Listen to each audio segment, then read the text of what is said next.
Jon Thiessen. Where'd you grow up, anyways? I grew up in Alberta, lived there all my growing up years until I moved here 2 years ago. Interesting. So, where in Alberta? It's central Alberta, Edinburgh. Right in the I town? no, we I never did live in town. Was born east of Edinburgh in a town called Killam, Alberta. Kill them. Yeah, Just like it's like kill yeah. them? It's sort of like that. Kill and then AM, Oh, I am. and then their sign in their town says avoid accidents, kill them. So yeah, Oh, that's I'm interesting. actually sort of proud to be born there. How many cafe town is Killam? Uh it would have maybe five. Oh, really? Yeah, it's a decent sized town. It serves quite an area actually, and I would call it East Central Alberta. So, what it does, this is an absolutely insane question. Does does Canada have, this is so horrible. Does Canada have Walmart? Yeah, it does. Does Even Killam have a Walmart? no, no, it'd be a much more local vibe of Does a it have a Runnings? grocery store. No, not even Does one of that? those. But it has like a Case and John Deere dealership, Oh, it does. tire shop. Yeah, those Gotcha. types of places. Um, Hospital, obviously. Ukrainian tire, or what is it called? Fountain tire. No. Oh, What's the? oh, Canadian tire. Oh, Yeah, yeah, sorry. yeah, yeah. We're almost like Where? the Ukraine, but it's Canadian tire. Yeah, I don't know. I don't know why I heard it called a Ukrainian I think tire. I've heard it different words put in there in place of that. So yeah, born in Killam and then moved.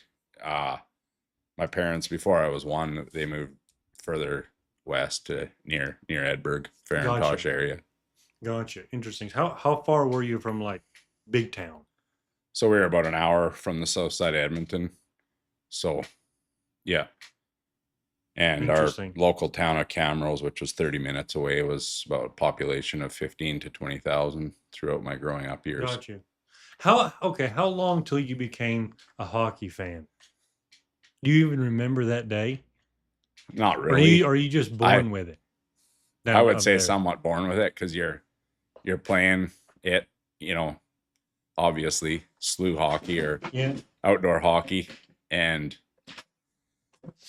it's I would say probably my dad getting the newspaper, and then reading the sports section or talking about that. That's probably when it piqued the guy's interest as he got a little older, and now it's tapered off as I've gotten older too. So Well, but your boys are into it. yeah, they like to keep up with it some for sure.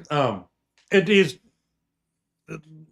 That's one thing I've been thinking about is, um, if you had to describe, if you had to describe Alberta culture or central southern Alberta culture, I suppose is that kind of where you were, central southern, Yeah, or would you well, be more central? just central. Yeah, Okay, let's yeah. call it Central Alberta. What's the culture there? I've been thinking a little bit like Southern culture, like this is the United States, but Southern culture, Midwest culture, and then there's like Texas culture. Anyway, if you could you describe it? Yeah, I would say it's I mean it is like it feels like the West, I guess. Like I would say it probably has a uh like freedom together with coupled with a I would think it's a little more bound together, like as a province. Like Albertans would be loyal to each Oh, other. they're I would feel more than some provinces for sure. proud to be an Yeah, Albertan type of a yeah, thing. and there is kind of a comic book uh, written up. You might be from Alberta if, Oh, and it's a really? whole picture book. So it's pretty interesting. Yeah, it has like the mix of oil field to cowboys. From that range. And then a lot of industry otherwise too, like tourism. You have the Rockies, Yeah, and you have forestry, you have, the oil sands, and then also oil in the ground. So there's, yeah. No, I'm going to express some ignorance. What's oil sands? So they're called tar sands. So they actually mine the oil out of the dirt instead of drill for it. How far down you got to go for this stuff? Some places it's quite near the surface, I understand. I haven't toured a mine or that, but it's fairly like it's mined like with, earth moving equipment. Really? And then I'm not sure on all the extraction methods, but yeah. Interesting. So Alberta is the largest producer of oil in Canada, aren't they? Yes. But they don't. I wish I knew the magnitude of the oil export of Alberta compared to, say, something like North Dakota. Yeah, I'm not sure either. I used to know some of those figures, like how many barrels a day, Gotcha. It produced, let's say. But yeah. So are Alberta people confrontational? As in, so like if I've got if you have difference, does an Albertan go ahead and look, address it? Like, let's say, for example, I'm selling hardware, or I'm selling. I'm a vendor of some kind for you. Maybe I sell concrete, right? Yeah. And all of a sudden, and I've sold concrete to you for a decade, and then some other local guy, for whatever reason, his price starts getting a little lower, and so you just go to him, or would an Albertan say, "Look, I've been doing some pricing around, and you're not the cheapest out there, and honestly, they're doing as good or better work than you are. Do I need to move over there, or can you, or can we make something work?" So would that Albertan be willing to do that, or will he just move and avoid the confrontation? Does that make any kind of sense? Yeah, it does. It does make sense. I would say that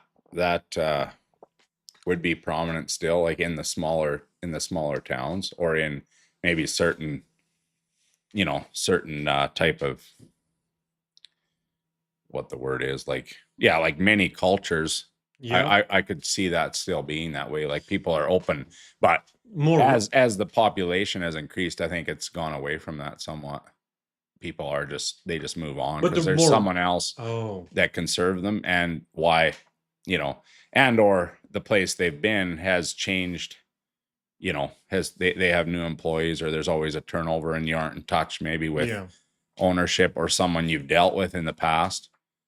And so that part, but the more rural original people, the original Albertan, that's the sort of who would have been more confrontational. Yeah.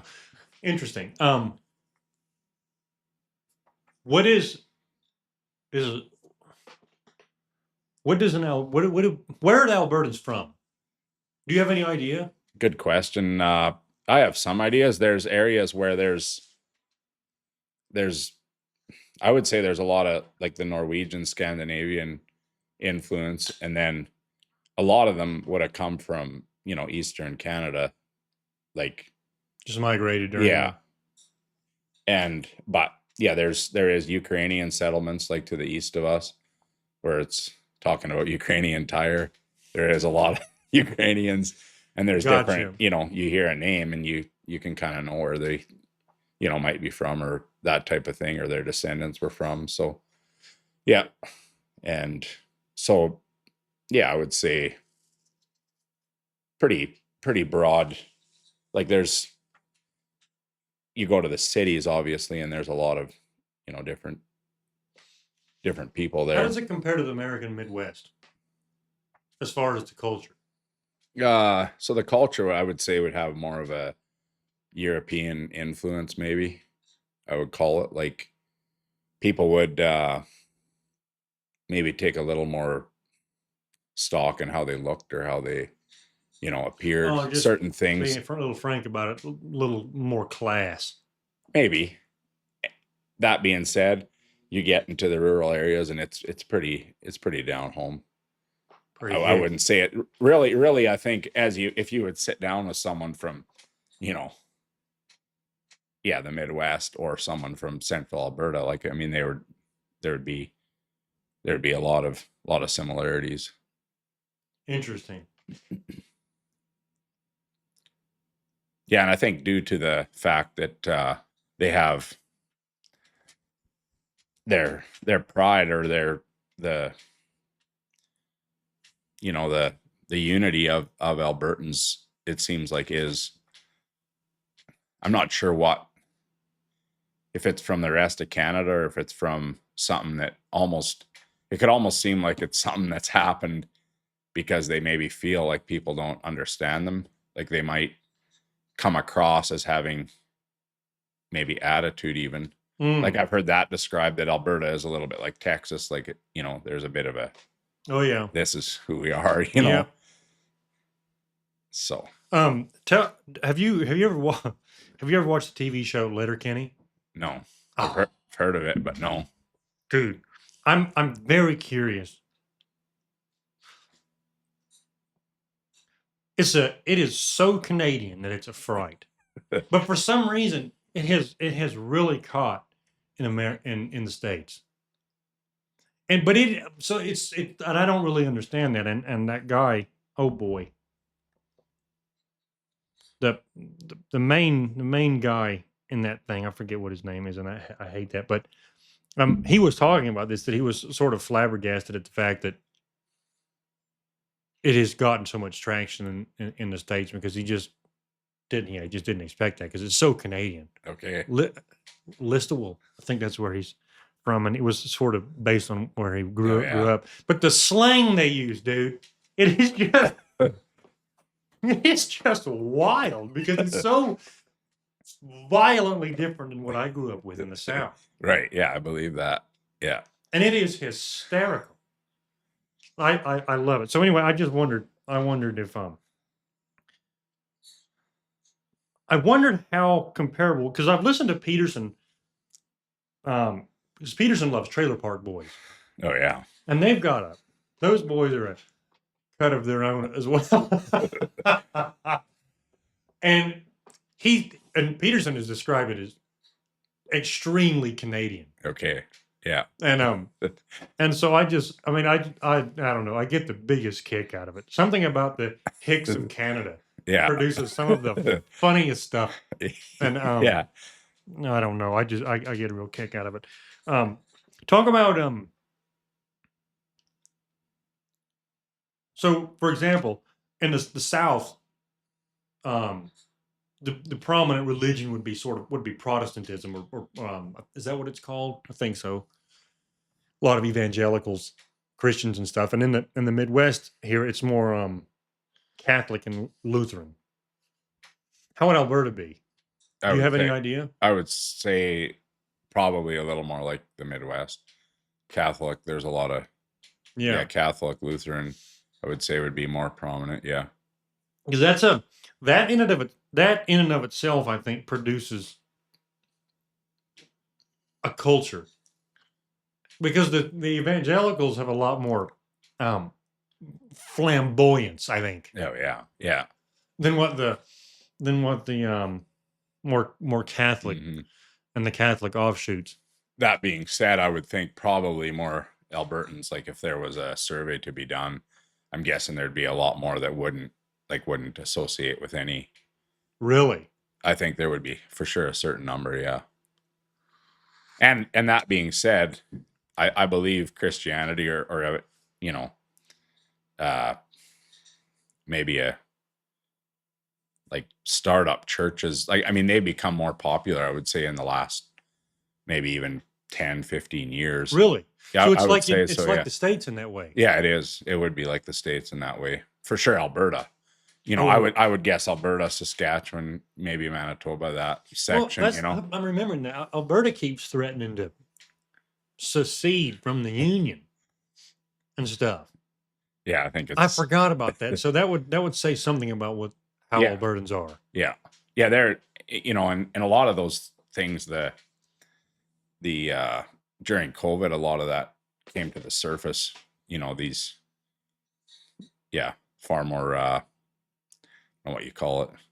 You said flamboyant, but there's things were out there a bit, and Yeah. people were a lot more vocal, I would say, and that movement has taken on, I would say, Interesting. because I think the people my age and maybe 10 years younger, like a lot of them would I would say attend or associate with some Religious religious, persuasion or the yeah. other. Whereas maybe 10 years older, that's maybe where there'd be a little more, not so much. Would be my guess. Yeah. Got you. Good. Well, listen, I feel like I'm getting a bit of a grip of what the greater Alberta is that you were sort of Right. Yeah. nested in. So, How many times have you been there? A couple times. yeah, Yeah. a couple, three, not Yeah. very many.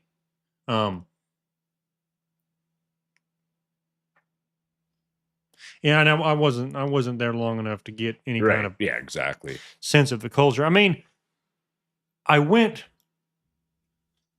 So when I was up there, oh boy, what are them boys' names? I think the guy whose name is Rylan Penner. Yeah. That sound right? Sean and Ryland. Okay. Yeah. One of them boys, I think it was Rylan, decided when I was there that it was time to take a run of canola into the old mill there, and I took an opportunity to go with him, and that was the first time I think I'd ever seen the rural people of Alberta. Okay. Yeah. Other than that, it was much more around a very religious orientation, or else it was around the big city orientation. So it wasn't, but that was like for real rural. Like that was the farmers. Right. Yeah. That was the blue collar suckers right there. Yeah. And it made me feel at home. I like it. I mean, it was pretty cool because they were rough, and they were rough, but they had a humor to them. It felt like, and I kind of got a kick out of it. Like I think I could get used to this. Yeah. Yeah. But I actually kind of forgot about that till you brought this up. So yeah, that's my limited experience with Alberta. Yeah. So what were you into as a kid? You grew up. So I think first of all, what occupation did your dad have while you were growing up, and then what were you into as a kid? Besides hockey, or maybe that was all you were into. No. Yeah, I grew up on I would call it a small farm. Oh, 40 acres, and my dad had hogs. He built a hog barn, I think, when I was about 2-3 years old. So I grew up helping with that, and grain farming with my grandpa and dad a little bit, not just extremely much, but with it enough to kind of know how it worked and things like that. And then my dad he built mainly ag buildings, so I would tag along quite a bit with that. And I would say pretty well I was the oldest, so it's in my family, so my siblings were all younger, and I just remember, I don't know, being pretty, I would say, contented just being on the farm. And there, as I got older, I don't know if I had terribly many hobbies. Got into hunting just a little bit, waterfowl hunting, but often I would say this is where I think Canadians are a little different than Americans in this regard from the social standpoint. Just getting together with your friends and just hanging out. Like we did lots of that, like, building tree forts, not necessarily playing like a sport or a game, but although we did that, which would have been hockey, of course, primarily, and as I got older, other sports, but lots of just hanging out and visiting. Like I can remember that's that was a highlight for me. I loved, you know, whether it be family deals or whatever it might be, those were highlights in my childhood, or even after I was married all the way through, enjoyed that. So I would say compared to, I don't know if the average, I would probably be, I wouldn't say I have a lot of hobbies or too much of that, but Interesting. So just yeah. basically just hanging with the fellas and just anytime you had a chance, you know, just get together and hang out and Yeah. drink coffee and Yeah. crack jokes. Yeah. Hopefully, yeah. Keep the humor dry, and or at least Well, sometimes. that's one Yeah. thing that on average, as far as I know, all the Alberta people I know, which doesn't probably amount to more than 100 people, have on average much drier humor than what I'm used to. Yeah. It is pretty funny. It has to do with the way you guys talk a little. It has to do a little bit. I think it has Just to do some with like your accent. Oh yeah. Makes it drier somehow or the other. It could easily be, yeah. The emphasis Yeah. for a southerner, the emphasis is in the wrong place Oh yeah. on the And wrong words and in the wrong part of the word. Right. And So so then it that adds- adds a dimension to it. It Yeah. adds something to it. Yeah. It's just completely different than the southern drawl that I was used to. Yeah. And so I that's can where see that. I grew up in Georgia. And so I would fly from Atlanta, Georgia, you know, Yeah. the heart of the South, and then fly and land in Edmonton, and it's a completely different world. I could have been on a different planet. Oh, totally. Yeah. Yeah. Yeah. But that's interesting you bringing that up though. That about the coffee. I'm thinking about that now. That is something I've actually noted in the past too. Is you guys put a lot more importance on just drinking coffee. And even now that you've moved down here and we've hung out, like you're always pushing for more of it than what your average us American dudes are sort of, I suppose. Yeah. I don't know why we don't, because it's not like we don't like it. Yeah. Exactly. It's just not a priority. Right. And I wonder why it's not a priority. I mean, I wonder if there's some. I mean, look, I'm going to say something crazy. I hadn't actually thought about this before, but I wonder if it's associated with some amount of guilt because of the fact that we kind of feel half bad for sitting around. Mm-hmm. I did. That was very much a real part of my growing up. Is I didn't. Like I was, if I was sitting around, there was always the subconscious or maybe even slightly conscious that man, I wonder if there's something I ought to be actually rather doing than this. Right. Well, Which and is part of the way I grew up, but I don't, and I can sit here and, you know, talk bad about my parents for this, but like they weren't, it was everybody. It's just, yeah. It's just more the American thing, I think. But was that during the day or like just at any time, like having like sitting down and, because that's what Canadians, like I would say part of it's due to the fact that probably, you know, we like to joke about it being, you know, more like, you know, like socialist or, you know, there's like the worker, the employee needs to have his coffee breaks and the right amount of breaks and all that. And I think that bleeds into the culture a bit that way, but also just from the standpoint of evenings or Saturday or weekends, you know, just that's what you do. Like instead of, like you guys playing disc golf or, you know, like say some people are into, you know, board games or card games, you know, but for us, it would be more just, you know, hang out and just do nothing kind of, sit there and talk. Yeah. A lot of that. Yeah. Like I'm totally comfortable with that. And my wife coming up there, for instance, she was used to let's get something to do while we visit because it's, you know, that's fair because that and even that being said, I would get Like I never felt bad taking like a morning coffee break, an afternoon coffee break if I was working a full day, Yeah. you know, but I could see that someone maybe, because I didn't really grow up maybe so much in the farming, like where you would work intensely for 2 weeks or something, you know, Yeah. and then in the off time, like, you know, it didn't matter if your coffee break was 10 minutes Yeah. or an hour, more so. Yeah. I don't know. There's probably not that much correlation with the thing I Well, illustrated I because think there could because be.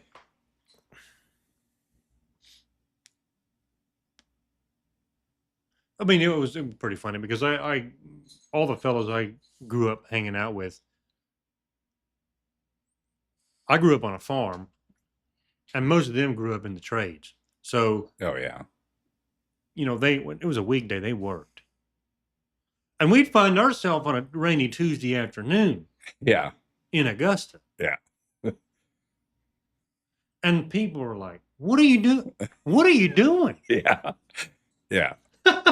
Well, Yeah. I mean, but then we'd, you know, they'd be on Savannah on a Saturday, and we'd be, you know, planting corn too. So I mean, Right. it Yeah. evened out, but it was pretty funny. I'd like to go down there again and talk to some of those guys about this, but like there was some real pride in hard work, Oh yeah.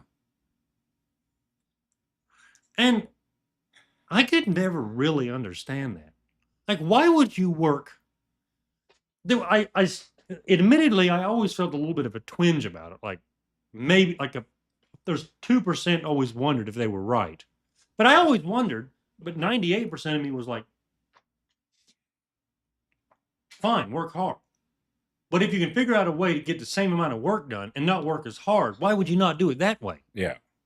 Like there's no real swag in being and working As per in an se. attic Yeah. that's 140 degrees all afternoon. Yeah. Work in the morning Yeah. or in Yeah. the evening or at night or Or something. don't, yeah, you're working in the afternoon, you take 3 breaks versus just working through at Yeah. 5 or 6 in the morning. It's not about hours put in and making it look, you know, Yeah. appearance wise, you know. Yeah.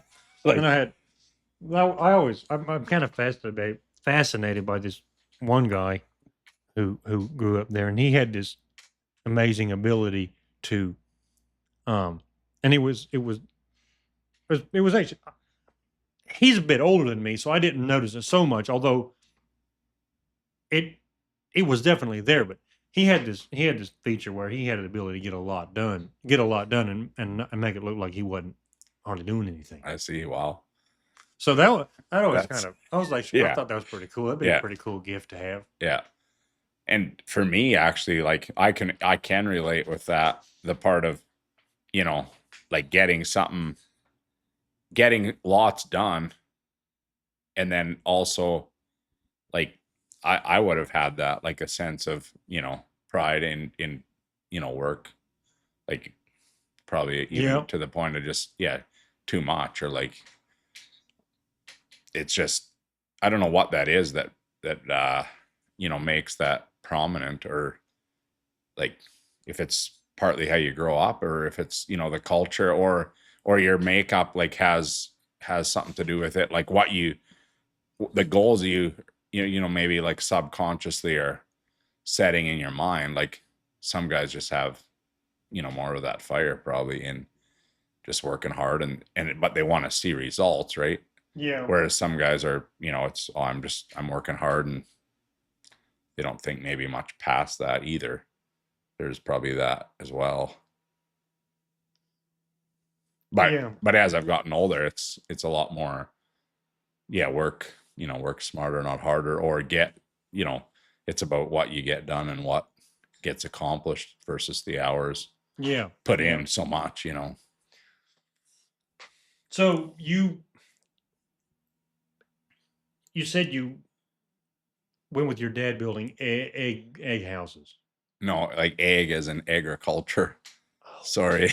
the accent We again. have a conflict Egg. of culture right on Yeah. this show. Yeah. That's pretty funny.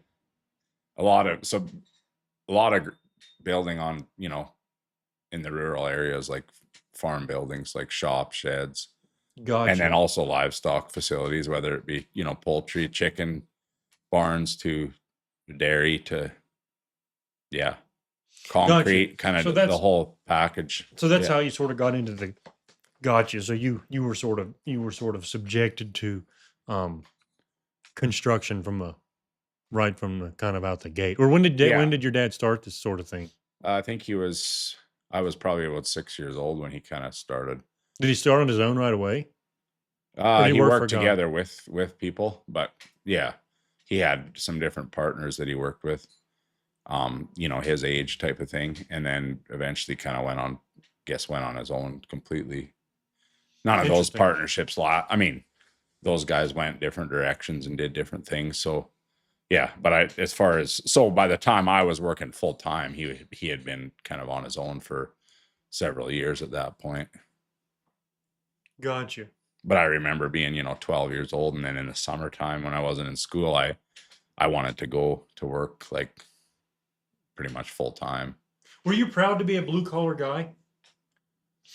No, probably not so much at the start, maybe, and then it would have waned, and I wouldn't have been so much. And then later on, I would say it maybe came back, like just being restful in that, like Being okay. not with so it? much proud maybe, but just this is what I'm doing, and it's good. Yeah. No, that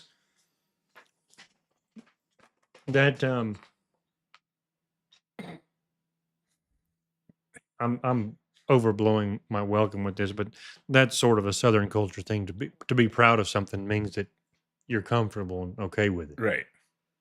You're Yeah. glad. I mean, you're glad Yeah. about it. Yeah. Yeah. So, kind of funny. Yeah. Dad always kind of gets a kick out of that. That's a Southern thing. People say, "I'm proud to know you." It's like the same thing as saying, "I'm happy to Good know you." Yeah. Yeah. I'm proud we met. Yeah. Yeah. 10-4. So did you just automatically? That's just automatically what you went into then, Yeah. doing construction. Yeah. I didn't really look at anything else. So so I'm building on what you said before. You said I don't really have any hobbies, and so you just poured yourself into your work, and then sort of just the evenings and weekends with the boys. Yeah. Yeah. Were you just completely okay with that, or did you ever?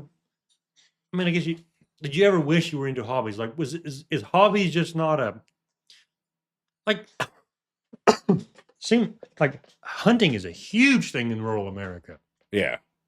for example, and or Well, see, that's golf. that's an example of maybe what I would have been like. To me, the hobby didn't it didn't rank high enough to forfeit. Like, you wouldn't forfeit 3 days of work to go hunting. Like for me, it was more just let's just jump on this. Let's just go, quick, hunt some ducks, and then for 3 hours in the morning, Go and to then work. we'll type of thing. So then I think I was okay with it. I suppose like back then, I don't know how many, there's different hobbies, but it doesn't seem like I was really drawn to. I don't remember really wanting to get into something and then not being able to, or Gotcha. whether it be can't think of an example, but I think I was pretty well okay with that. Just So you really didn't have that many interests outside of what you were doing. not really, I wouldn't say. That's so wild. I know that there are people like this, and you're one of them. But that's very much not how it was for me. I go, and all of the people in my family are not that way. That I would have grown up with. Dad has always been sort of, how do I explain it? Like he this, I don't mean this in a negative way, but he's obsessive. Like he'll farm, and then all of a sudden he'll get locked in on he's gonna customize his planter. Oh yeah. Oh, we're gonna get this thing completely set up, and we're gonna dial it in. And like he just drill in on that thing to a point where the planter was almost more important than the farming. And it was, and I'm not complaining about that because Yeah. that was actually pretty fascinating to grow up in an environment like that. Right. Yeah. And he wasn't afraid of anything. Like if somebody didn't build what he wanted, or if somebody didn't make what he wanted from the factory, he built it himself, Right. and edit Yeah. it, and he would just Yeah. and if he got the harebrained idea to do it, it wasn't going to stop him, and he'd do it right too. And so Yeah. So if you, okay, he was that's how he was, and then all of us kids, like Jeremy's just very much this way, like um has interests. Like he and I as kids were massively into RC airplanes for a while, like Right. just buried an unnecessary amount of money into it. Mhm. And then just but whatever it may, like whatever it would, also we just dial in on something and we just be upset, I think he got into snowboard all of a sudden. Oh yeah. And Cade's the same way. Like he's just obsessed about his pickups now. He's anyway. The point I'm trying to make with all this is that's such a what you're describing as just being okay with hanging out with the boys on the weekend, drinking coffee, and building wooden barns. Yeah. And you were completely fine with that. I would say just for sure when I Wild to me. entering into that, for sure, I would say within the building realm, then I got more in, like my interest probably grew to other, like we for sure diversified So with the you construction, did and focused on different things more so. Would you say you loved construction?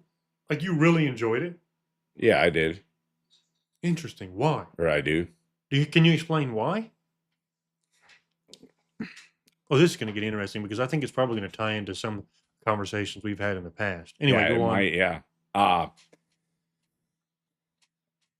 I think I would attribute some of it to my dad. Like he was really good, and he didn't teach this vocally, but by how he lived, I would say. Like he was good. He wouldn't be the most efficient, and that's where I got the saying from, people could live off of my waste. Oh yeah. Yeah. But together with that, he could get a lot done. Like he wouldn't be sitting at the desk thinking, how can I get this efficient? He would go out there and, talk about, like, there's the people, that talk about what happens and those that watch it. And then there's those that make it happen. And he was definitely one of those. And I think he made it look attractive. So then coming into it, it was something that, I can use my skills, my brain and my, my hands, and build something. You can see it, and you can also see what it does for who you're building it for and who you're working with. And I think all those components together in a nutshell probably is partly why. And then as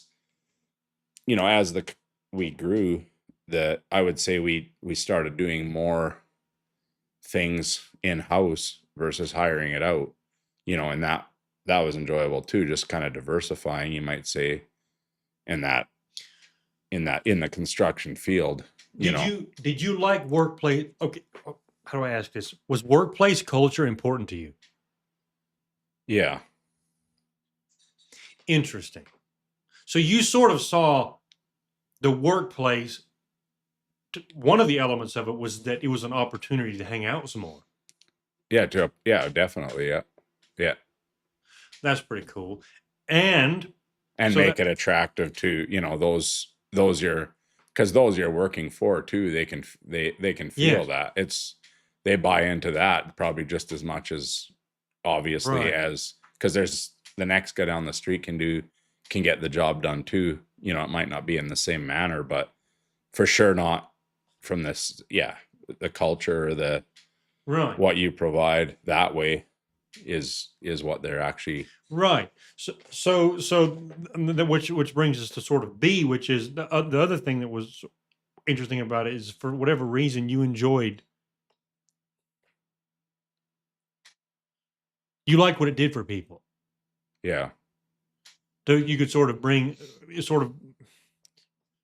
making other people's dreams a reality in one way. Yeah. or dreams, whatever. Well, but Maybe something, dreams, yeah, maybe. I mean, to a point, desires, or their yeah, bring these. Yeah, desires, and they're, making something maybe complex yeah. in their minds, or to a point, not every client or customer was that way, but And then as far as the work itself, you said you diversified. You were you interested in trying to do your work better, or were you just doing the work? Like, or was that another yeah, element that was that was interesting about another, it? Is yeah, like doing it well and figuring out how to do it well better. yeah, definitely, yeah, yeah, doing it well and better, and then also maybe even learning something new, in the field. Like, there's so many different people just think, oh, this guy frames or this guy does concrete, and that's where we probably went to, is we went to, working some with my uncle. He had a dozer and truck and stuff, so we would do site prep, and then all the way to, the finishing touches on the building or on the project we were on. And that's where the joy was, like being with, probably one of my favorite projects is a concrete plant we built for a concrete plant that's been in a family for, I think it's the third generation now. And, making that, like, that's a one in a lifetime. Like, that's probably going to be, the first generation started it. Now the third generation is building this plant, and it's something, monumental in their, in a way, in their lives, because it's their life, So they're basically expanding and making it. yeah, better, and or they can serve their customers better. So you're sort of a part of So their then story. you're part, yeah, you're, so that those type of projects, those are obviously the most, they're very, very enjoyable. This is interesting. And as I got older, that's probably what what made it attractive later on, versus, like, oh, I'm just going to go here and, build the best wall, or, this or that. But together with the story or the people you're working with, then doing an excellent job, and the best quality, in a timely manner, I would say that happens anyway. Yeah. If you're aligned with what the main aim is. Wow. Look, that's actually pretty cool that you. This is not going to sound right, that you fell into that, because there's a lot of people work all their lives and never become part of an ecosystem like that. Like, that's actually, I mean, that's actually pretty cool. Yeah. You don't. Yeah. Maybe that's maybe why so many hobbies are necessary anymore. I'm not going to say that, because I don't know that to be true. But what I was going to say was, maybe that's why hobbies have become so necessary, is because people's work has become so meaningless. I don't know if that's actually. Yeah, it is an interesting thought. Like, in some ways you could say that my hobby was maybe, like, yeah, researching or finding something out,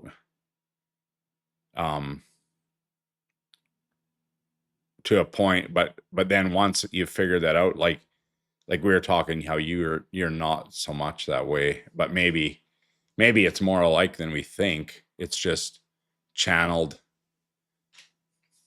I'm not sure, because in some ways you're kind of, if you don't become contented in something, then you're kind of always looking for the next thing.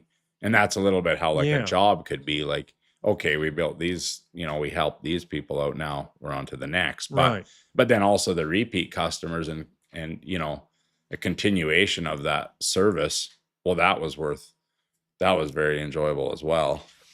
Well, this is interesting to me, because this is teaching me some stuff about myself. So I think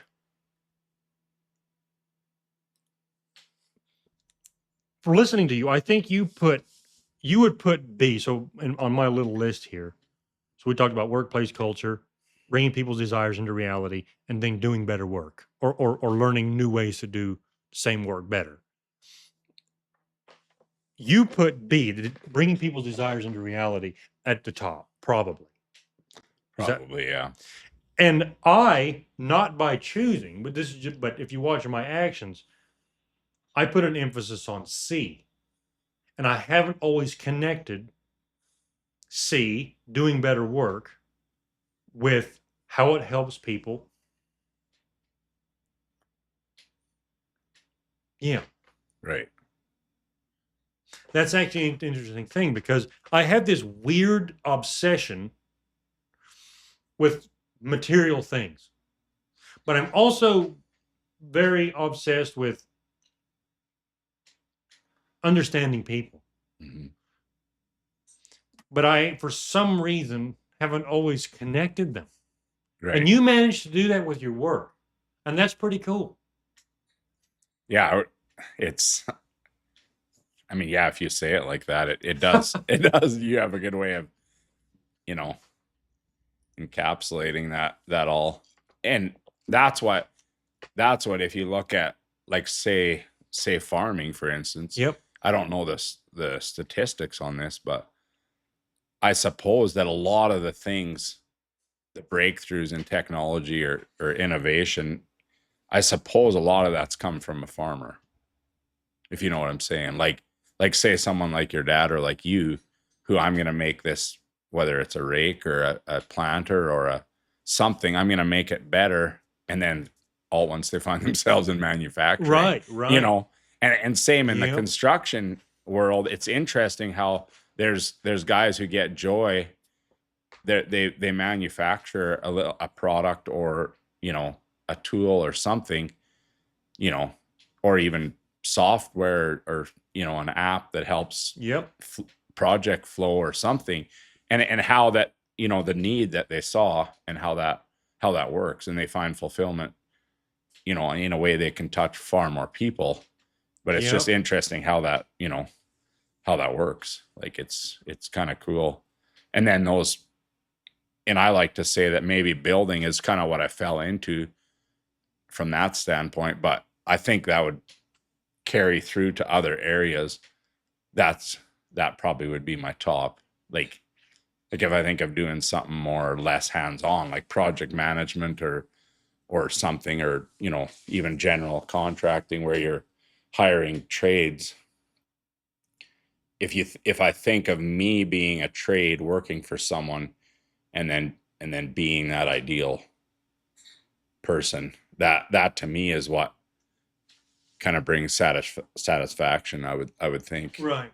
You So know, how do you justify, is that the right word?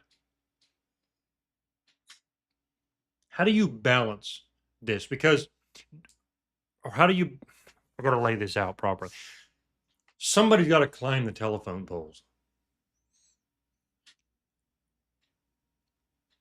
Somebody has got to scrape shit at the dairy barn. Somebody has got to replace sewer lines. There are, who's that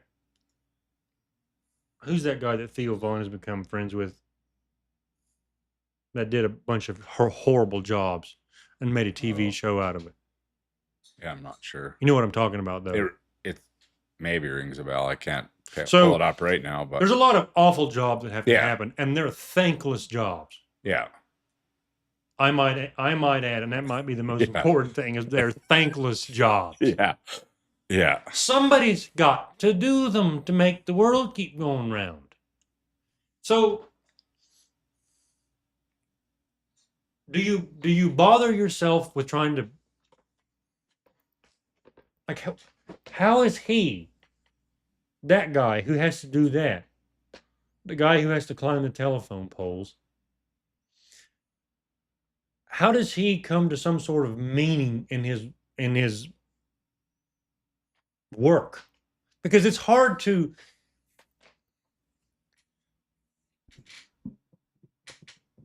see the impact you're having on people's lives when you're climbing telephone poles in the backwoods of, like, in the middle of nowhere, South Dakota. Yeah. Yeah. Or even someone climbing these windmills. Like, what's the Right. right? Like, what's the Like purpose? you, Right? you are Yeah. helping people, but it's Yeah. It's so not directed. removed. Yeah. Yeah. I wonder, could it be a knowledge?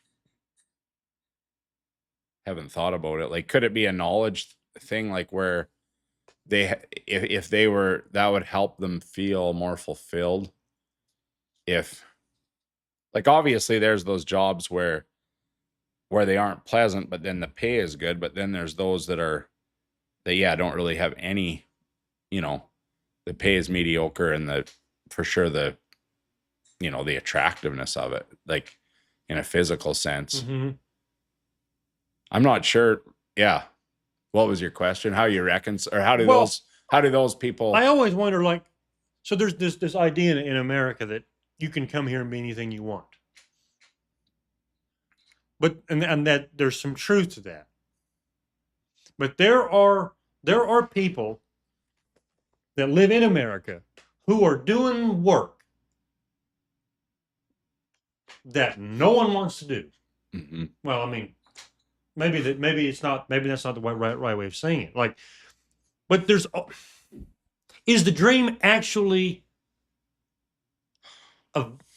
it's possible for everyone, but is it available for everyone? Does that make sense? Yeah. Yeah, that's true. Because I think of it, it's interesting because now with, obviously as time goes on and with AI, like I heard this 10 years ago that, like, just look out the trades, like soon you're going to, like, a carpet layer is going to be making as much as a doctor, because there's no one wants to, make their knees go shot at 30 years old, but that was said, like, at least that long ago or longer. And now it's being really emphasized as well. Like, kids, they need to learn, like, something, blue collar, like you say. Right. So I don't know. I think there is maybe a newer, like a younger set that maybe is taking more pride in maybe what even some of these meaningless jobs. I'm not sure, but I don't know if they're being completely honest with themselves to either. Yeah. As per se that way. Well, one thing I am thinking about now is cowboys don't work for people, but they have a real pride in their work. Right. They're very proud people.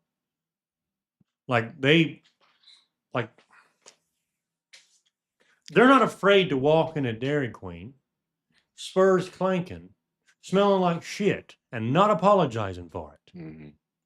You know what I mean?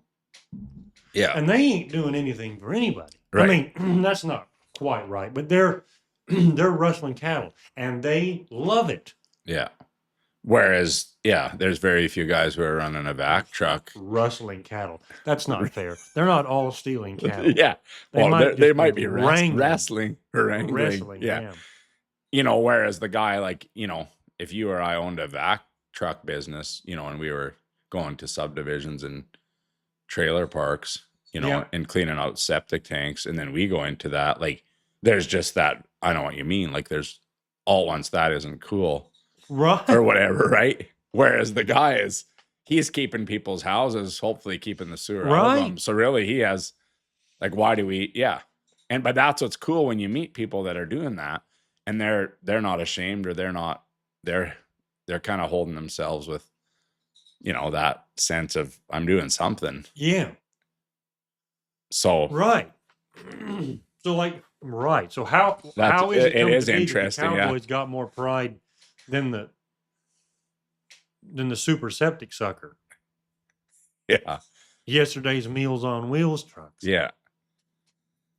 Yeah, that's worth pondering. I mean, I don't. That's the thing that's one thing I don't think about it a lot, but it comes to my mind once in a while, and I just don't yet know how to balance that, or to balance that checkbook in my mind. Mm-hmm. Yeah.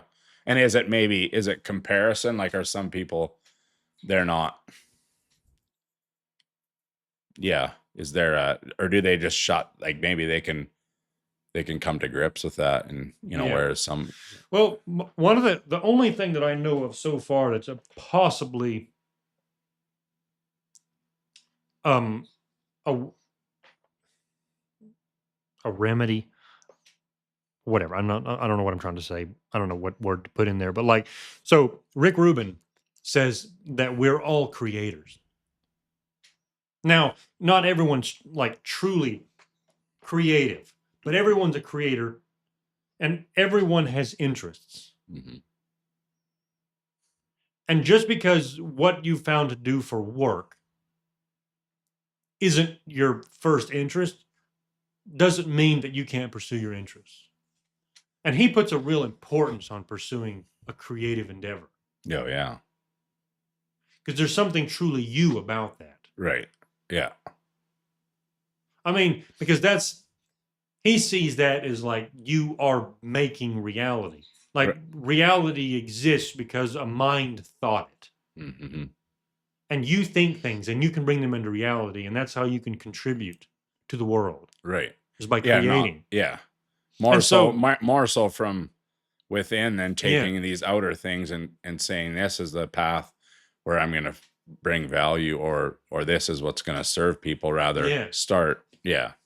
I mean, even if it goes back to sort of even the guy who's sucking the sewers out.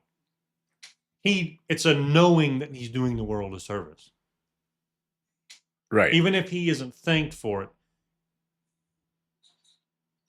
he knows Mhm. that the world is better because he does his job thanklessly. Yeah. Although that takes a level of humility that I do not yet possess to do that. You know, I feel like I need to be thanked, Yeah. which is an embarrassing thing to admit. I don't think you're alone in that. Well, I don't think so either, but But it sometimes still is. Yeah. You wish you could. wish you could live above it. Yeah. Yeah. Well, look, let's take a quick break Okay. and then we'll come back.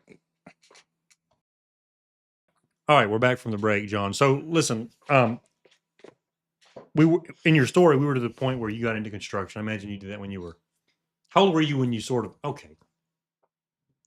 You probably just merged in with your dad. You never really, there was never really any, did you take over at any point? Well, we worked together. Yeah. Ever since probably when I was 14 to, till we quit doing construction. Tell me about That's climbing the ladder though. Like first of all, you're the board cutter, and then at some point you become a decision maker. Yeah. How did that rise go? I would say my dad did a good job with that, like giving me maybe responsibility, obviously, before I felt ready. Oh, really? Some of it. Oh, wow. And yet some of it I would say more, yeah, probably once I don't remember the age, but I remember just slowly, he would invite me along to come with him when he would meet customers for the first time, bring them pricing. Like I love that, to see that and how that worked. And then, I did that then all once, like by myself, like, oh yeah. Oh, and wow. I remember that, like that felt like I had accomplished something, Yes. I mean, it's be sort of same like there's when you're getting your pilot's license, there's the first time that you fly on your own. Right. Yeah. And there's no one to take the wheel. Yeah. So then that, and then obviously just from the working standpoint, yeah, going from the board cutter to the, doing maybe jobs that were took a little more, skill. Yeah. So then that, I would say it just progressed, and obviously had lots of, he had employees that were talented too, that, a person could learn from. And then, yeah, eventually, my brother and I think we became, partnership, and then Yeah. so Yeah. it's it That in the trades, especially in construction, I don't know a lot about construction. I've got a little bit of experience in it, but it seems like that's one of the things where you kind of just learn as you go. There's not like, okay, today you're going to learn this. Okay, today you're going to learn this. Like in college, like you. yeah Whereas it's just like you're working alongside someone who knows more than you do, and you're just watching, and you just are kind of mimicking as yeah you go, and so that can yeah be. But those moments where you have to, okay, now it's your turn to go take a bid. yeah Oh boy. Oh boy. yeah yeah exactly. Yeah. So no, that it was I remember being like, I think my brothers, or I know that they didn't get quite the hands-on or the like, I think I learned more about the building and certain aspects of it than they did, and therefore I enjoyed it more than they did as well, Oh, which is interesting. But I don't know if yeah. that says something about me, that I didn't, make it attractive to them, or my dad was probably a better teacher to me than I was to them. But also, you know, people are, everyone's different too, and not necessarily, the same interest that way. Tell me about your relationship with your brothers. Did you have did you guys? I wouldn't say we were like, we were really close, I would say, but not like a buddy buddy, like, do every single thing together. Yeah. Not that type. Like, as the oldest, I would say, my sister's next, and then brothers are the Oh, okay. little younger. So then, but we've always had a good relationship, and it's just been, interesting to see how it played out, or Yeah. how it has played out, and how each of them step into their roles and what their talents and what they're doing. Interesting. And that's that part of the construction is interesting too, like closing that chapter before moving. In some ways you could say, well, it's it's too bad, it should keep going, or have it as a, it's a good thing to do, a good occupation and all that. At the same time, you could look at it from, what you've learned from it, what my parents sure. taught me, and how that can carry into other parts of my life.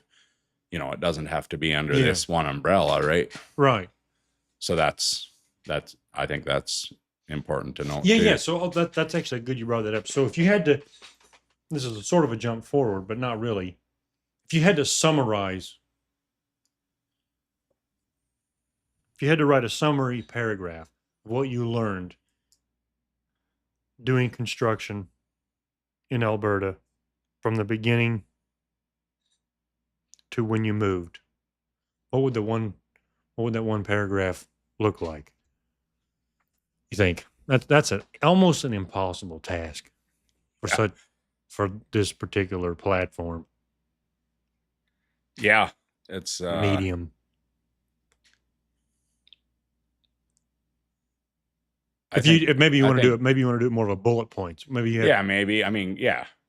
I know one thing would be gratitude for, like, obviously as you get older, you realize what your parents did for you Yes. and the example they Yes. left. Gratitude would be a pretty big one, and the impact that they had, and then also the mentors or the people that were prominent in your life because of what you did and how you met them and what you learned from that. Yes.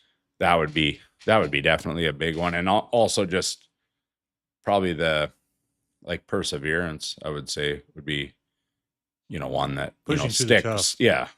sticking with something, and learning things that, obviously if you could do it again, there's improvements you can make, and then you can obviously apply that to your present life too. So yeah, those would be a few points. Cool. So on how old were you when you got married? I was 22. Gotcha. How did you meet Carolee anyways? I believe the first time, so her sister spent some time in Canada and she got married to a fella there locally. Oh, okay. And so she came up to see her some. And then through the service unit providing, care, the hospitals, the church Gotcha. unit, she came up to Edmonton for 6 months and probably got to know her better then. And then also she worked up there for a short time, and we also took a family trip down to the States and visited the area she was from. So Oh, there was definitely several interactions. when did you fall in love with her? Probably for sure a couple years before we were married. Yeah. When did she fall in love So- with you? About the same, actually. Really? Yeah. Was it an event? I wouldn't say, but all at once we both just kind of knew, I guess. Isn't that I would interesting? say, yeah, it is. Yeah. And I was, it was kind of wild because I was kind of, it didn't feel like it was time to get married. And yet when I was 21, I decided to go give some time to down in Louisiana. So then I was in love, but I decided that'd be a good thing to do. Yep. And just, yeah. So I did that, and that was definitely I believe a good choice. I thoroughly enjoyed it. And then I think I wasn't back more than a couple months, and we got engaged. So Did you Yeah. when you realized that you loved each other, did you actually talk about it, or was it just kind of a understood thing for a while? for a while it was an understood thing, but then there was just, there was things that we, I guess, did and communicated it to each other. Gotcha. Yeah. So Did you ever just come out and I don't feel like talking about this on here, but I do remember the first time saying I love you to a girl. okay. Yeah. So his pain is I'm a little nervous about it. Yeah. Um, Yeah. but But when you are in love, it is kind of crazy how bold you can be too. oh my, Right. there's a lot of yeah. stuff fails to matter all of a sudden. Yeah. Yeah. So we were actually both 22 then, because she's older than me by about a year. But Oh, you we happened to get it right in the middle, right? I mean, right when we were both 22. So that's interesting. yeah. There's I have an association with a number of fellas who did that very thing, who married girls that were a year or right around a year older. Oh yeah. That's so weird to me because it's just not standard. Right. I don't know what's going on with that. I don't know what some Or kind of a what was sickness of the was mind. going on? Yeah. Very cool. So, assuming so, she's from somewhere in Kansas. Yeah. Western Kansas, Copeland. So, I imagine you went down there and got married. Yeah. Very cool. Was that Yeah. is that it? Is that a real? Tell me about Can that be a real pain getting the American girls into Canada? It can be. It isn't too bad. It's they have provisions for it, but I was actually fortunate because she was a dual she's a citizen. dual. Yeah. Gotcha. Yeah. Interesting. That was easy. Much easier than you trying to come down here, by the way Yeah. it sounds. Yeah. My goodness. Yeah. Well, we'll get into that yet. 10-4. So, you guys got married. How long before you had kids? Guess it was a little over 4 years, 4.5 years. Yeah. Gotcha. How did that tell me about that? How does that come? So we talked about falling in love, but we understand that Yeah. having kids can really Oh yeah. change a guy up. Yeah. No, I would say our married life's been good, and our young married life before kids was really good. I would say, yeah, having it really, it's almost, it gives a person an opportunity to grow, which is quite obvious as there's, something that's entrusted to you like a child. I would say it makes your marriage stronger. The part of differences that you might have, maybe that part can come out more as well, Yeah. But ultimately, But you're working for a both common want, good, though. yeah, you both want the same results, Right. So that part, I remember it was a lot of, I think Joseph, our oldest, was the second. So on the Thiessen side was the second, like, grandchild. And, so we had a community, the family around us was, they love life, and they're full of life, and to celebrate that, I mean, that part was really cool. I remember that, just all the uncles and aunts and how they were just Pretty tickled. pretty excited for you and for That's pretty the awesome. newborn. So yeah, it was neat. Yeah. And then we had Graham, about 3 years later, our second, and we lived in about a 675 square foot house with 2 kids. That's pretty small, bro. Yeah, it is. Yeah. Joseph still, I don't think he can remember it, but he might. Yeah, he was, I guess, almost 4 when we moved out of there, but he basically had a bedroom behind the couch in the living room. That was where he slept. So it's kind of wild. That is wild. I mean, Lots of good memories, though, like talking about that, Yep. living there, and it's cozy. It's home, right? Yes. That's the thing that's so crazy. You always look forward to going back to it, no matter how meager it may be. Yeah. Yeah. Interesting. So, did you have a lot of ideals? Were you one of these people who had a lot of ideals going into parenthood? Like, my kids will do this and they will not do that. No, I wouldn't say I had that many. It's almost more like once I am in that space, then I would maybe struggle with meeting maybe my expectations or what I would want. Yeah. Once I'm introduced to it, it's not like I would look out, too far in advance and have big, I would say I've gotten more that way a little bit, but then I don't think I didn't really think that I'm going to be this kind of a dad or that kind of a dad, or, my kids will do this or they won't. Tell me about not so much. How old's Joseph? He's 13.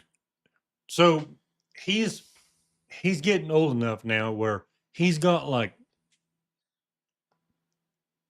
interests and stuff and like the glimmer of dreams and stuff. Yeah. How does one navigate that? Like, so there's this, I was thinking about this earlier today, actually. There's this saying, you can be anything you want to be. You can be anything you want to be. Now, that's not entirely true. No. Like, there are a certain set of opportunities that you are given. Mm-hmm. To some degree. I mean, I don't want to. I understand when people say, "Yeah, anything's possible," and that's. I understand what's meant by that. But anyway, so that being what it is, but then there's also.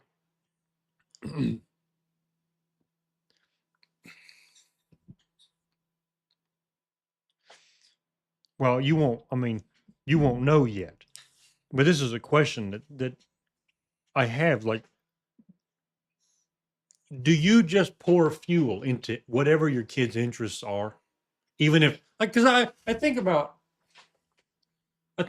me as a kid, as a younger fella, and I don't remember how old I was, but it wasn't very when we got into RC airplanes. Okay, yeah. And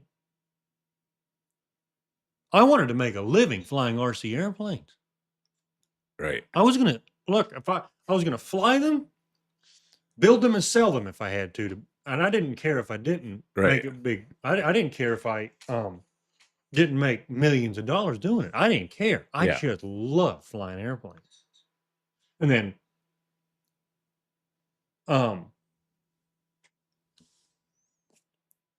I think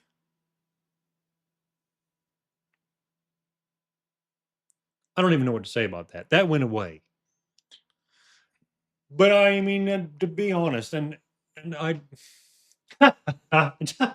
it's that dream's possible. But and people have done it. People do it. But in the particular culture that I grew up in, I don't know if it was explicitly said, but it was implied that wasn't the thing you were going to do. Right. I don't have any hard feelings about it. I mean, I don't want to make a living flying airplanes now. Right. Exactly. Yeah. But I mean, yeah, I can see a life where that would have happened. yeah. And that's what's interesting is if you would have had someone who, yeah, you kind of felt that, yeah, that wasn't going to work. And you might have arrived on that on your own at some point. But at the same time, I've wondered this, how people who, encourage or, say, yeah, you can do that totally. But then when that point comes where you see that it maybe won't, then do you question that person? Yeah. But really, I don't think you do, because that person back then, you understand that you back then, they were just having, instilling confidence in you.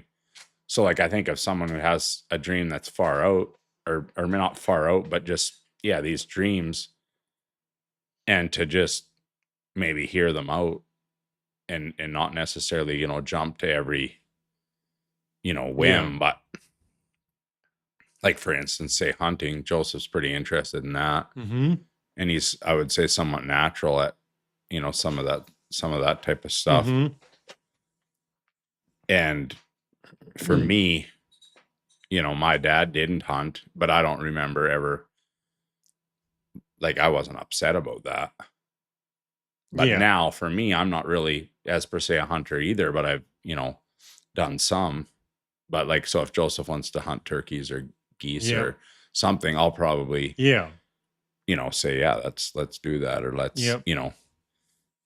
and yet, some of the things maybe that they have, you realize they're maybe going to be a passing thing, and you don't know to balance that, whether it's resources, like helping them buy things to do things, whether it's, all sorts of things, like if he's going to be doing leather work and he wants to be, and he's good at drawing and he wants to be, have a mountain bike and all these things. Yeah. You can kind of support them, but that it's a little bit like you were saying earlier, like you're not going to have someone who's 5 feet tall. They're not going to make the NBA probably. Right. You can be anything you want to be, but it's just not. But a dunker may not be one of them. Yeah. Yeah. Like you're going to have to work so terribly hard to get there that, like that would be one example of a circumstance or a set of facts, a set of things that are there that may prevent something. So facts facts stand in the way for sure. Yeah. I mean, but there are also people who I've been thinking about this some. So last Friday, I think it was Friday, Thursday, I don't remember, but Ella Langley just dropped an album. I think she's 26. And she's starting to make her mark in the country music scene. And her story is she knew and everyone knew for as long as she can remember, she was going to be an an artist or a country music singer. It's a wild, impossible dream. Right. So you can make an enormous amount of cash doing that. So that like the I mean, it's definitely possible. Now, on the flip side, I've got a friend who he had high hopes of dreams of being a professional, like top level baseball player. And look, not everybody, I mean, not everybody who wants to do that can do that. And somebody's going to get called out. Like there are so many different bars that have to be crossed. Mm-hmm. And in some ways it seems more merciful if those bars can't, like if you realize if you miss one of the lower bars because you're not so invested. But like the bar, let's say you get, I don't know my baseball stuff, but like let's say you get to let's say you get to 24 years old and you're still playing baseball, but you don't make the cut for professional. That's a long ways to drop. Yeah. Versus And just so- calling her quits in high school or whatever. And so like with Joseph, for example, and I'm not trying to, God, I don't even like talking about this because I don't want anybody to take it that I'm saying what should be done. But like, let's just say he's really like the top thing he's the most interested in is this hunting thing. It's certainly possible that he can make a living hunting. Like it could be the case that he gets into hunting, loves shooting, and starts building his own guns, starts selling guns and hunts.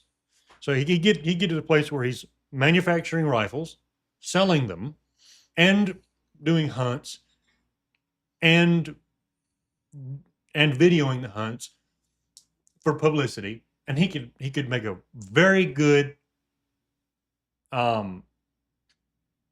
can make a very good living and be a very rewarding life, and or he could go the route of just being a guide.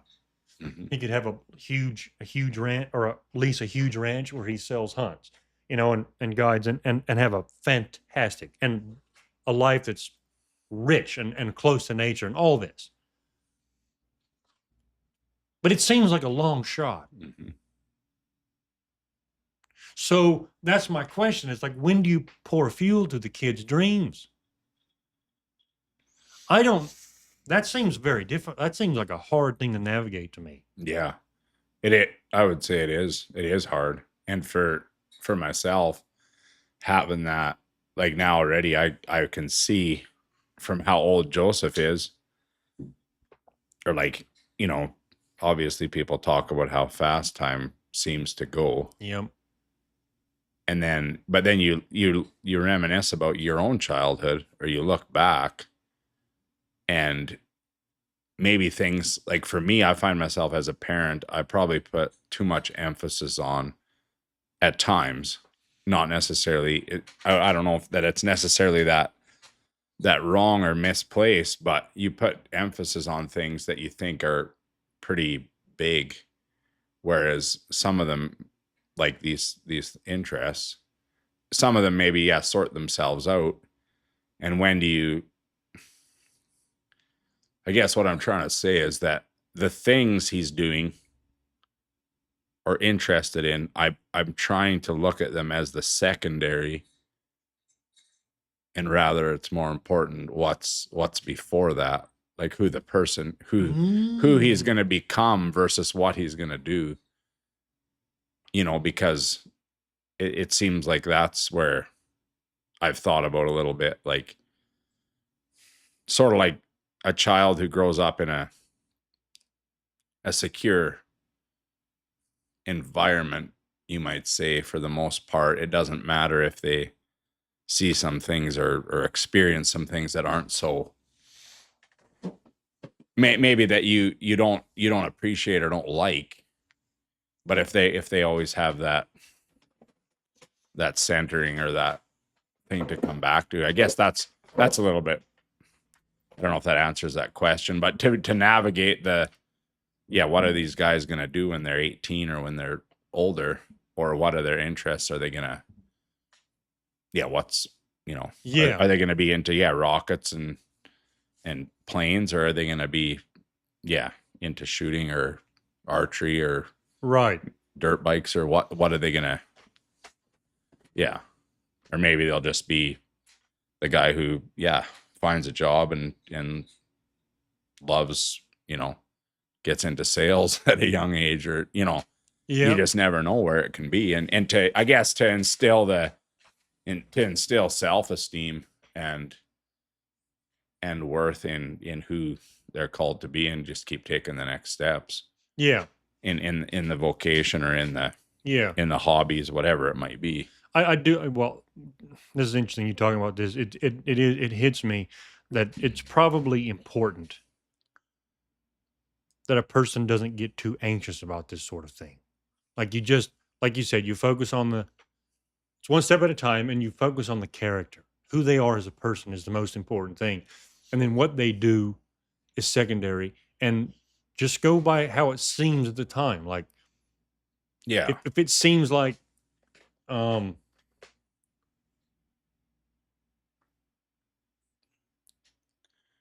Well, there's this weird truth that the gut has, yeah.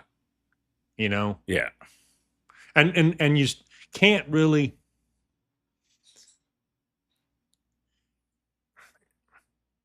it's hard to hear that voice if you're all anxious about stuff. That's true. Yeah.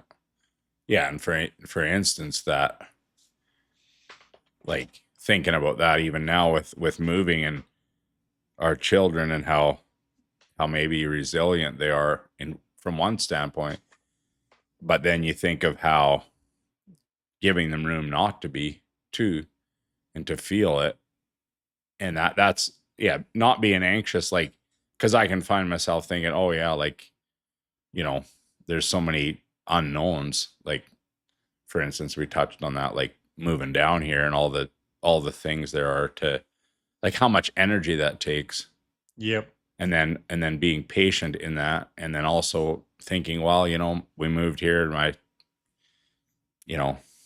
our Harriet was a baby, and now she's gonna be 3, and we're still renting a house. We haven't found something to buy Yep. that's opened up, and then and you can think the same way with, oh yeah, Joseph, like, he's soon, in 5 years he'll be 18.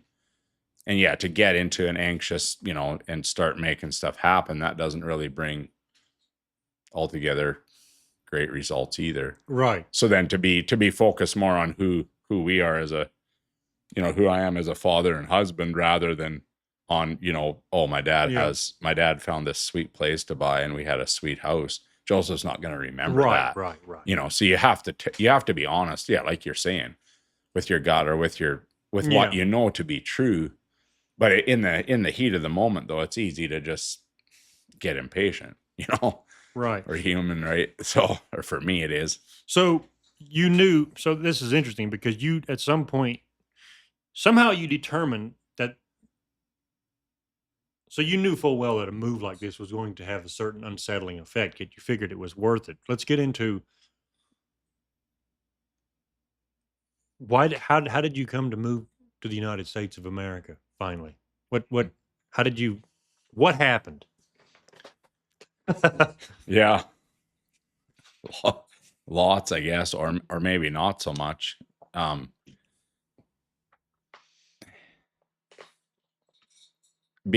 Like, yeah, I guess if you reverse it, or it was hard to come up to make the call that, this is what I'm going to do. That was hard. I think mainly in part because of the I would say the family and friends and the life we had where we were at, obviously, was in a way superb. Like, it was great. And that I think probably was why we didn't make the call sooner. But when we did, we were restful in it. Some of it was, maybe it was going to be probably in the near future, either take on the construction from my dad and brother, and go down that route, Carolee and I would own that and do that. And then also, yeah, we had talked of moving earlier on in our marriage before we had built a new house, and it didn't seem to, things didn't come together then. And so now, yeah, 2 years ago is when we moved. And I would say we probably thought of it for 2 to 3 years before that. And then it probably became clear, I would say, about a year before we moved, a year to 9 months to a year. And I would say it was just a settled feeling, whether you call that, What ignited the spark? God's voice or the Holy Spirit. Yeah. I call it impressions, Yeah. and each time we visited here, I would say actually the second time it was almost, we were kind of on the fence, and then each time we came, it felt more settled. And then grappling with the fact of this unsettledness and the unknowns, and yet being okay with just embracing that and taking it as it comes. Yep. So what ignited the spark? Not 100% sure. I know I talked with my friends about it. Like, so my grandparents, they moved. Well, both my grandparents, like my dad's folks, they moved when he was 18. And my mom's parents moved twice to smaller, church communities, like small, and in a way, I would say, well, yeah, back to my friends and we discussed that some, like that, how's this going to be? Like, our parents didn't really move, maybe some of us will, we discuss things like that. And then talking about, my wife and I talking about raising a family and what, what values and what things we wanted for them had a factor. So I guess probably all that was just, taking one step at a time and then being settled with it. Like the ignition was, you could say it was somewhat circumstances, but also maybe somewhat just seeking something. Like it maybe just felt like there maybe a change It was honestly just conversations about the idea of moving sort of that ignited it. Like it was just a very, very small. And yeah. Like before I was married, even I thought that, there's a good chance I would move. Gotcha. Yeah. Partly in I talked to my grandma about this after my grandpa had passed. I asked her about how they had come to decide, and she said, "Oh, that was grandpa." She just said with a grin on her face, like he was adventurous. Yeah. He wanted to, and in some ways that's what people, when they embark on a, like say go serve time in a foreign country, or go, like, they don't want to be in the old folks home and saying, I just stayed within half a mile of where I was born. Like, and I think there is some to that, like different, whether it be families or conversations, or just, there's just that more adventurous, like, let's try something different. And yeah. Gotcha. I've heard the saying, it makes a man out of a guy, like to do something like that. And sometimes you wonder why you would choose that. Like, why would you choose something that's difficult in a way in all aspects of life? Yeah. Like financially, in some ways you go backwards quite a bit. Like when you shut something down, like a business, and then you, like, it's sort of like you close one season and you don't really know when the next, like the new one's going to open fully. Well, like, and that's where, and then in the face of that, okay, we're going to go immerse ourselves in a different culture. Yep. different people. Like I wasn't worried about like, you know, and obviously it's proved that it's been good, like making new friendships like with you and Yep. lots of good guys, right? From that standpoint. But yeah, it has been, it is a big step. Well, and one of the, like for me, one of the things about it is that it's interesting. Like it's hard, but something about it just calls, and it's hard to explain. I mean, it interests you, and then once you sort of start entertaining it, it just starts to just grabs you more and more and more, and then to where you finally get to the point where what's my life going to be if I don't do this? Right. Terrible. Right. And Yeah. it probably wouldn't, but it might, because if you live with this feeling of like, I could have moved. Yeah. I wanted to move. But I didn't have the courage to do it. What kind of a piece of garbage am I? Which Yeah. not everyone deals with the self-hate. No, but we did talk about that as well. Like and that was part of it too with our children, like the opportunity, maybe the adjustments and the pain at the start, maybe that'll could reap rewards and make them maybe just not necessarily better people, but just better character. Stronger character. More, exactly. Yeah. And that's like you say, you think about that, Kay, like, you know, if I hadn't done this, it's just a little bit like, you know, regret of not doing it is probably going to be worse than the pain you have to go through, you know. I'm just thinking, I was just thinking about this, and it's kind of off the subject, kind of on the subject. I've thought about, like, there are these big famous names who move. Like there's been this move to, these California guys are moving to Florida and to Austin, Texas, and they're moving to Nashville. Yeah. And they've always got their reasons. And for, you know, they're always like either financial reasons or the place is just so terrible. And so those, like when you get on the internet, that's the stories that you hear. Right. But the truth of the matter is there's a lot of people.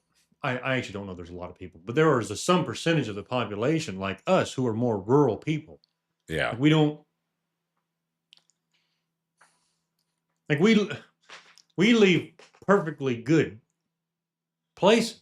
Yeah. And go somewhere else. Yeah. Purely for the sake of adventure. Yeah. And like say for example, Joe Rogan, let's say, for example, he moved to Austin, Texas. I don't know if he was one of the pioneers really, but he moved, and you know, I don't know how much financial setback there was for him to make that move. And I don't know that it matters or whatever, but the point being, like, he's well set and he could afford to move, right? Yeah. But like when you get a guy in his 30s and he worth $500,000 or less, $100,000 to make a move, it's difficult because you can get there and then you end up wondering where your next meal's going to come from for a while, and it's an logically insane thing to do sometimes. Yeah. Especially from the point of, because you really don't know if it's going to work. No, and it might not. Yeah. I mean, you can always keep moving. Like if what I'm saying is, like, if something doesn't work, there's always more opportunity. Yeah. Yeah. And there's always opportunity to work on yourself. Like if the finances aren't working for you, there's probably some mindset you got going on. Exactly. That's jacking you up, and you can work on that. So whatever. I don't want to. And or you can just be, say for instance, if it's a cultural thing. Yeah. Well, then you can get insight from someone on, you know, what do I need to do to make this work here? Right. What patterns do you see? Because I'm new. I don't know what I'm doing. Yeah. Right. Yeah. Just being humble about it too. If you're open, no, those are some wonderful opportunities to learn. Mm-hmm. My stars. making a move to a completely different culture, and moving without any measurable amount of money did an enormous amount for me, matured me much Right. faster than it might otherwise have. Yeah. Yeah. Like in a way, it's funny, like thinking about that, like you moving here. Like I suppose, like for you, it possibly could have been just as it might have even been more than me, like the cultural wise, Yes, to a point. probably. I mean, not. I mean, it was within the same country, so certain Yeah. things were more simple, maybe. But from the standpoint of just that all, it's just an interesting thought.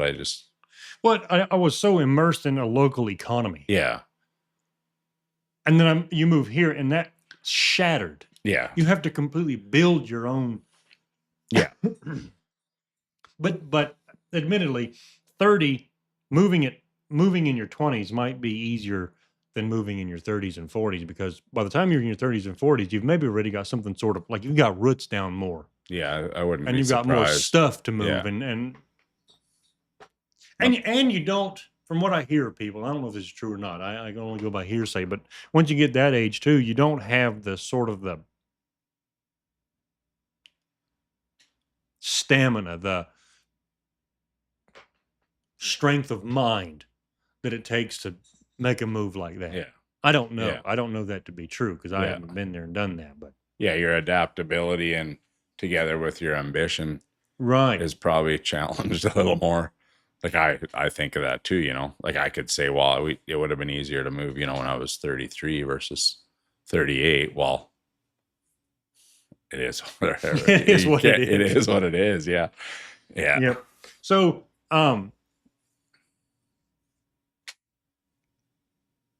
what's do you hope to just sort of? I think we've talked about this, but do you hope to just sort of do more of the same thing you're doing? Like, if you have to make any changes here from what you did there, as far as occupationally, do you understand? Like, do you follow what I'm saying? Yeah. Where I would go to, you mean? Well, Like what will be your emphasis sort of in your work? Will there be a change of emphasis, or will you is your thought that you're doing the same thing here that you were doing there, or do you have any dreams of like career wise a shift in the direction you'd like to go from the direction you were going in Alberta? Yeah, I would say maybe I mean, yeah, a similar avenue as far as the in the building or in the back to the creating, or I guess creating relationships, but also I would say I would probably shift towards the it's specifically probably real estate development would interest me. And then, but together with that, the core, or you might say the points we talked about, those, I think that would stay the same. Like, Gotcha. like, Still a helping, relationship. like working together with people and making things. Yep. Yeah. Having people thrive within your, Yeah. You're an interesting character. I'm going to tell you this because I don't imagine people like you moving.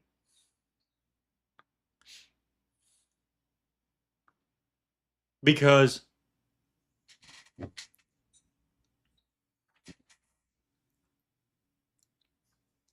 I sort of moved I was like, we're going to go over there. It's going to be completely different. And I have no intention of doing the same things I was doing where we came from. And not that I didn't like them. It's just that right. I have this weird adventurous thing. Like, oh, we're going to do something else. And that's sort of what I did too. First sort of job I got here when I moved here was I got in a truck and started hauling cows. I mean, I just didn't expect to do that when I left. Yeah. And I'm very glad that I did it. It was Exactly. stressful. But but what you learned and what you But it was became an from it. amazing experience, and I still enjoy talking about it. It's a Yeah. ridiculous thing to talk about, but I enjoy it. Like this, Yeah. it was some stuff. It was some impossible stuff we did Yeah. with trucks Yeah. and snow and slick roads, Yeah, exactly. and to have gone through that yeah. gave me gray hair, but made me a very proud person Yeah. that I could do that. I hear you. And then Yeah. to do hard things like that, be put in impossible situations, and then come out with your boss telling you, "Look, I don't know. Look, you a Southern kid. You come up here on these slick roads and you do what you do." He says, "I don't know how you do it, Yeah. but Yeah. Yeah. That it's makes fantastic." you, that working. makes It's you like, feel well, like, yeah. well, Yeah. he gets some. I mean, he never gave me an explicit thank you, Right. but with his words, he acknowledged the fact that I was doing something, and that was as much as I needed. Yeah. And that actually kind of made it hard for me to quit, because when you get someone who acknowledges effort that you're putting in, because Yeah. I yeah. was terrified out of my skull. And looking back, I don't know how I had the courage to do that, to get in a big truck and haul Just- 105,000 pounds on Glare ice. glare ice. Yeah. Yeah. This is an insane thing to do. Yeah. And so it was very difficult. And then navigating I don't even know why he hired me in a lot of ways, because I didn't know the area really. Right. I had to sort of learn the area Yeah.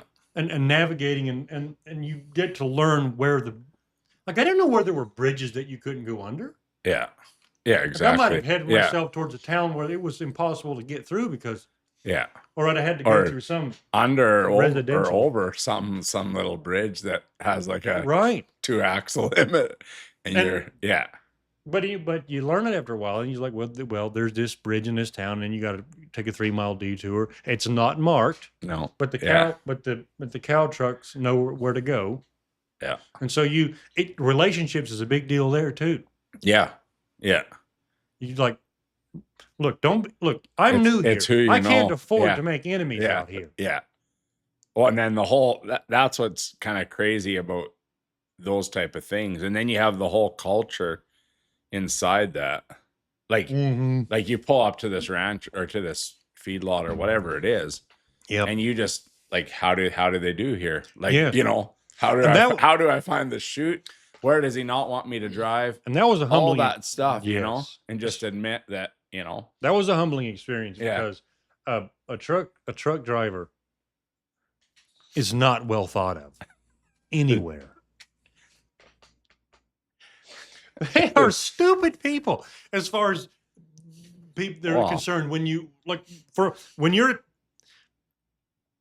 they just get bad rap. I mean, yeah, what did he think he was doing driving over that bucket sitting in the middle of the road? right, yeah, In the middle of the driveway. right, Or what- yeah, or the chute's obviously right there. What are Yeah. you doing? yeah, And yeah, for some And they- reason, when you're a truck pulling into a completely new ranch, yeah.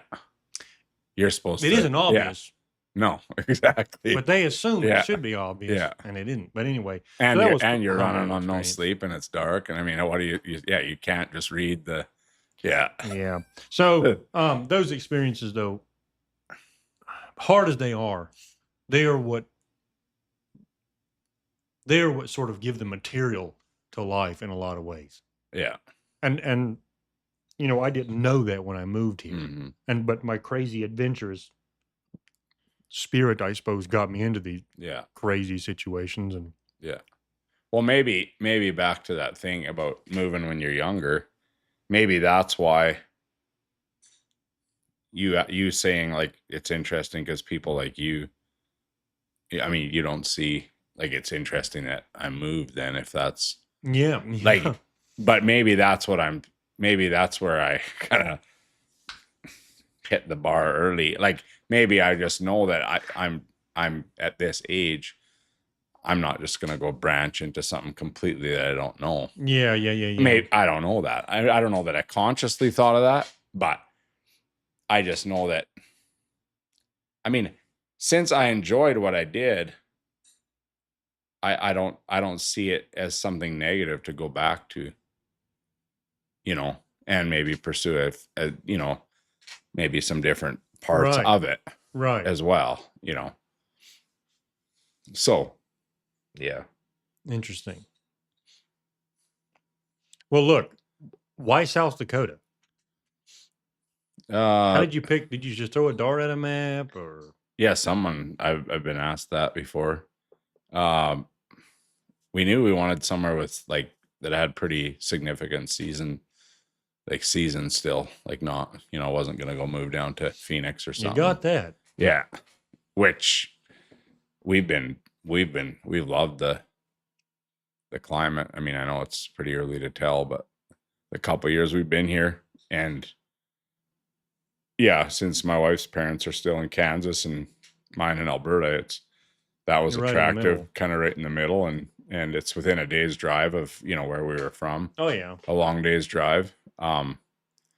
And definitely the Black Hills, like if it hadn't been for them, I don't think we would have, that definitely played a role. Yes. So the area, you know, being kind of in the rural ranching and, you know, what the community that we, you know, both grew up in as well. Yeah. Carolee and I. So that part looked attractive, and then being, you know, with just in a stone's throw of recreation and Yep. lots of other things, you know. I Yep. obviously looked at that too from the business, you know, Yes. standpoint and opportunity. So Yep. yeah. I would Yeah, say, well- just kind of a good location that way. Yeah, you know. Yes. It's I really enjoyed it here too. For some reason or the other, it was our our moving here was probably a lot more of a random decision, even as far as location and yours. Like you've got logical reasons why you moved here. I don't even know if I do, Yeah. Well, but I'm not sad It- that in the least it it went here. sounds like it, but really when I go back to the very first, it was crazy because we had looked other areas like Wyoming, and then my wife's like, well, why don't we look here? And I had actually been looking at real estate, and that's how we kind of got on the same page. It was pretty random to a I point, see. but then we started looking at it, and oh yeah, it is right It's here. got all- And okay, got you. so, you know, but Yeah. obviously that probably did play a bit, but the very initial first thing wasn't like, okay, where can we find that's, you know, that has all these, that checks the boxes. Yeah, right, right. Interesting. Well, look, this has been an interesting conversation. Is there anything else you want to talk about on here? Well, thanks for having me. I Well, think it's look, it's been good. thank you. I don't know. This is an absolute privilege for me to talk to people on here. Yeah. Well, even a Canadian you can understand, at least, even if it's worlds apart, you might say. It is worlds apart for sure. I mean, I've been to different countries. I've been to Central America, and then I've been to Asia, and all things being all else set aside or whatever, Canada isn't that much different. But Yeah. they at least you guys do Yeah. at least speak English enough that I can understand it. Yeah. Yeah. That's not always the case with all Canadians, though. And I didn't have the southern drawl bad enough to where people couldn't understand me. I actually don't know that I know doubt of. it. Yeah. Oh yeah, that's actually not true. When I went I went to British Columbia, Kelowna for 6 months to just volunteer at Yeah. a hospital there, and that was an interesting experience. But so one of the things I did there was worked in a coffee shop, Okay. and so I was selling coffee. Yo, People. there were some people who had some troubles, and they didn't want to know where I was coming from, and they come up with some crazy places that I thought I was from, like Finland or something crazy. I don't know. I was like, man, what? Yeah. Is this the first Southerner you've ever seen? Yeah. Because this isn't Exactly. even that. Yeah. That far It out. was- Yeah. So me just talking started a lot of conversations Mhm. because Yeah. and I unfortunately, and I am a little bit sad about this, I have lost some of it. some of Some of the southern drawl, and I kind of hate that Yeah. because I really like the southern drawl. Something about it is just It's pleasant to it listen just to. I would. calms me when I go back Yeah. to Georgia. That's cool. But anyway, well, look, been a fantastic conversation, and thanks for coming on. And I'll probably end up having you on again because I think Yeah. we talked earlier about some other topics we both have interest in. So Yeah. it's probably won't be the last Be one. enjoyable. Yeah. Okay, thank Thanks you. for having me. Yeah.